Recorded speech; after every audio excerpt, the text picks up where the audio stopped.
Welcome to Rajesh cinemas. நான் உங்க ராஜேஷ்.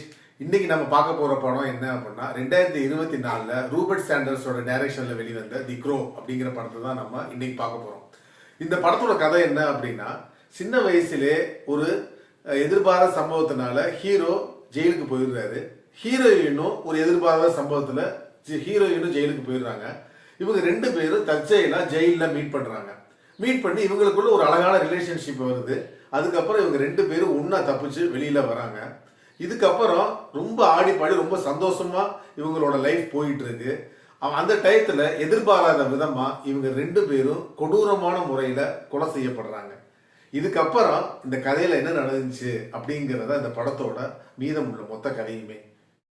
இந்த படத்தோட கதை நம்ம இதோட நிப்பாட்டிக்கலாம். ஏன்னா இதுக்கப்புறம் நம்ம சொன்னோம் அப்படின்னா ஸ்பாய்லர் அலர்ட் ஆயிரும். அதனால கதையை நம்ம ரொம்ப பேச வேணாம். பட் இந்த படத்துல ஹீரோவா பிளே பண்ணியிருக்காரு பில் அப்படிங்கிறவர் தான் ரொம்ப பிளே பண்ணியிருக்காரு. அருமையா நடிச்சிருக்காருன்னே சொல்லலாம்.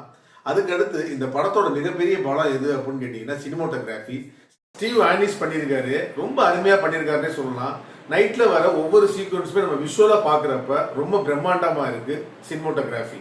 ப்ரோ சொல்லுங்க, படத்துல எந்த நெகட்டிவுமே இல்லையா? படம் நல்லா இருக்கா? அவர் வருவாரு நெகட்டிவ் சொல்றதுக்கு, கொஞ்சம் வெயிட் பண்ணுங்க. நான் வந்துட்டேன் உங்க கண்ணாடி ப்ரோ. இப்ப இந்த படத்தோட நெகட்டிவ்ஸ் வந்து பாத்தீங்க அப்படின்னா பெருசா ஒண்ணும் இல்ல. ஃபர்ஸ்ட் வந்து பாத்தீங்க அப்படின்னா இந்த படத்தோட திரைக்கதையை இன்னும் கொஞ்சம் சுவாரஸ்யமா பண்ணிருக்கலாமோ அப்படிங்கிற மாதிரி தோணுது. ஏன்னா ஜாக் அண்ட் வில்லியம் அப்படிங்கிற ரெண்டு பேர் தான் இந்த படத்தோட ஸ்கிரீன் பிளே பண்ணிருக்காங்க. இன்னும் கொஞ்சம் விறுவிறுப்பாகி இருந்தாங்க அப்படின்னா நம்மள படத்தோட இன்னும் கொஞ்சம் ஒன்றை வச்சிருக்கோமோ அப்படிங்கிற மாதிரி எனக்கு ஒன்று தோணுது.